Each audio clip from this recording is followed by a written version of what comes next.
Watch. Update your wardrobe for $100 or less. If walls could talk, Hugh Hefner would be in some trouble. In the A. Founder hosted star-studded parties and lived with his girlfriends.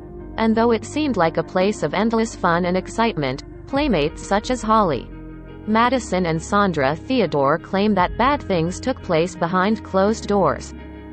The reason I think the mansion was very cult-like looking back on it is because we were all kind of gaslit and expected to think of Hef as like this really good guy. Madison, who dated Hefner from 2001 to 2008, says in episode 2.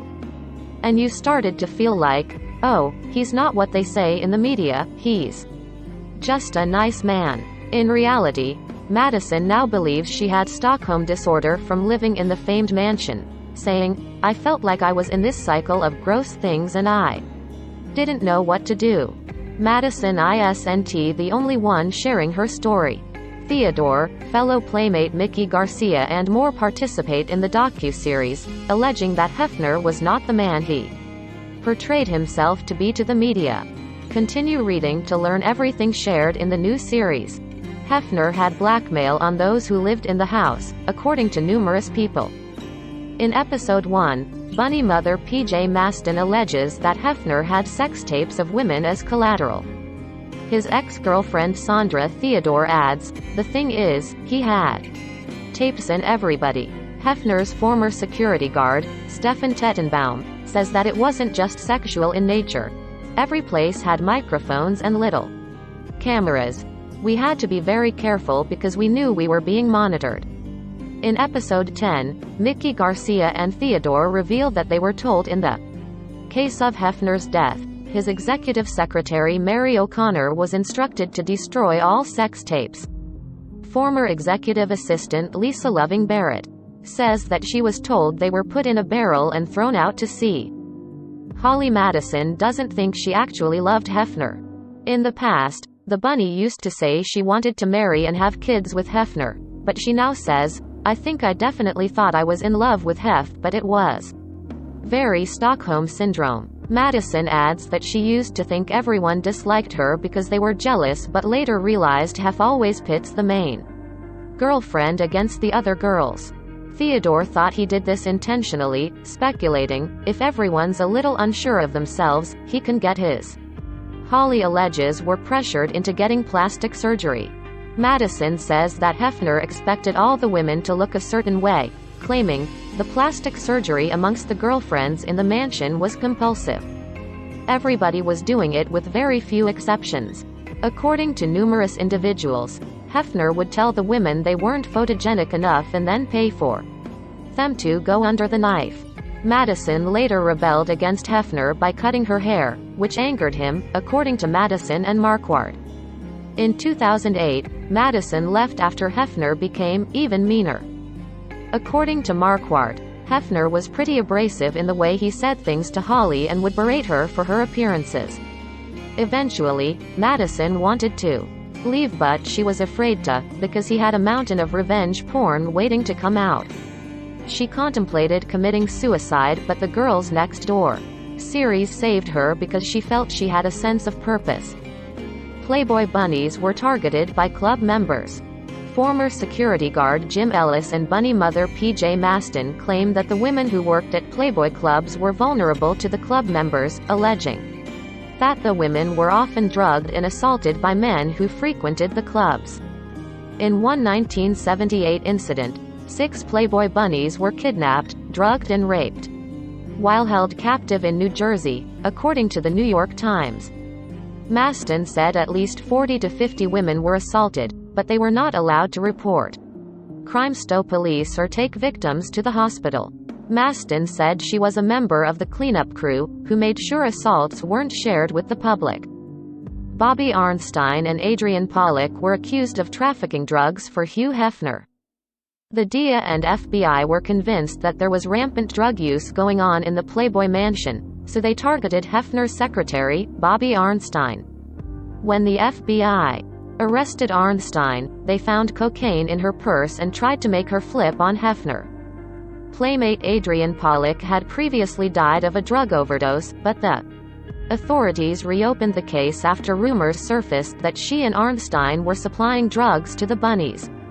According to the New York Times, Hefner said that the FBI was on a witch hunt and there is no truth to the rumors.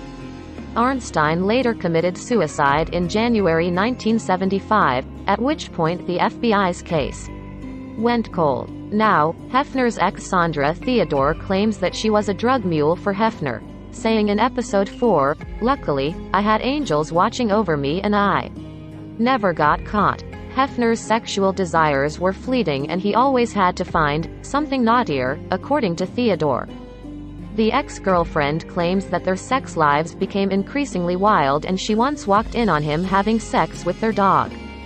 "I couldn't believe what I was seeing," she says, adding that she never left him alone with their dog again. PJ Maston alleges that they made porn star Linda Lovelace perform oral sex on a German Shepherd, which Theodore was also present for. Shortly after that, Theodore broke up with Hefner, but she remains traumatized by the things she witnessed. Women were pressured into sleeping with Hefner if they wanted to be Playmate of the Year. Madison recalls most of the women feeling pressured to sleep with Hefner if they wanted to be considered for Playmate of the Year, claiming, "Not every single one of them did. There were a few exceptions, but I think a lot of people felt like they had to." Hefner allegedly pimped bunnies out to VIPs who drugged them, the latter of which Mickey Garcia testified about in front of Congress. According to Playboy Donna Spear, it was commonplace for the women to be hired to entertain the high rollers during events, claiming, "It was like they were pimping us out." Former Playmate Christy Tom adds that it felt like they were prostitutes. In 1985, Mickey Garcia testified in front of the U.S. Commission on Pornography, claiming that more than one Playmate participated in an international callgirl ring, according to the Chicago Tribune. In episode 7, Mickey claims that women were being coerced into terrible things by Hefner and other Playboy staff, who trapped the models with unfair contracts. Holly Madison, Paige Young and more claim Hugh Hefner was aware of assaults against Playmates. Hefner's former bodyguard Jim Ellis said that Bill Cosby's arrest wasn't a surprise, claiming, "Everybody that worked at the mansion knew that he was basically a predator." Maston claims in episode 8 that she told her boss but was warned that she'd lose her job if she told Hefner. Hugh Hefner had a romantic relationship with Dr. Mark Saganor. Saganor's daughter Jennifer says in episode 9 that Hefner was in love with his personal doctor, Mark Saganor, who was arrested on charges of assault. The charges were later dropped. "What I've realized over time is that their connection was much more than just best friends," Jennifer says. "It's my personal belief that the love of Hef's life was my father." Sandra Theodore also claims that Hefner and Saganor were lovers. There were shadow mansions, where women were drugged and assaulted. Jennifer Saganor claims in episode 9 that there were shadow mansions that emulated the Playboy Mansion. And though Hefner settled down with wife Kimberly Conrad, the mini-mansions continued to flourish, with Saganor claiming that the men would set up fake photo shoots, where they'd promise aspiring models potential contracts. Saganor alleges that the nude photos and videos that were taken of the women were used to blackmail them into having sex with guests. In a statement to E! News, Playboy said, "The Hefner family is no longer associated with Playboy, and today's Playboy is not Hugh Hefner's Playboy. We trust and validate these women and their stories, and we strongly support those individuals who have come forward to share their experiences. As a brand with sex positivity at its core, we believe safety, security, and accountability are paramount. The most important thing we can do right now is actively listen and learn from their experiences. Today, our organization is run by a workforce that is more than 80% female, and we will continue to confront any parts of our legacy that do not reflect our values today, and to build upon the progress we have made as we evolve as a company so we can drive positive change for our employees and our communities."